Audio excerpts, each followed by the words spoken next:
เบิ่งสโนว์อยู่หลังบ้านมื้อนี้วางซองมือหลังหา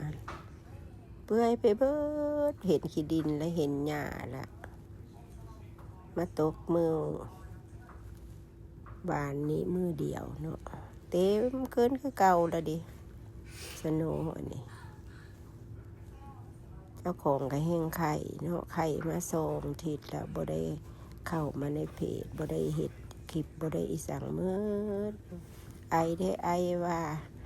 ลูกก็บ่ได้ไปหาหมอมาจัดยาให้กินพอดีไข้มือนั้นก็เลยมาสโนว์ลงโลดโอ้ยโกรธบ่ได้ออกไปทายเอาจะเป็นสโนว์เอาแท้เอาว่าเกิดว่าคือสิเบิดแล้วปีนี้สโนว์มาสุดท้ายให้ทานเด้อโอเคเด้อบ๊ายบายพักผ่อนก่อนยังเมื่อยอยู่ยังไข้ยังหากระทรวงน้อยหนึ่งบุดีคักเถื่อโอเคบ๊ายบายขอบใจหลายๆเด้อพอกันใหม่วิดีโอหน้า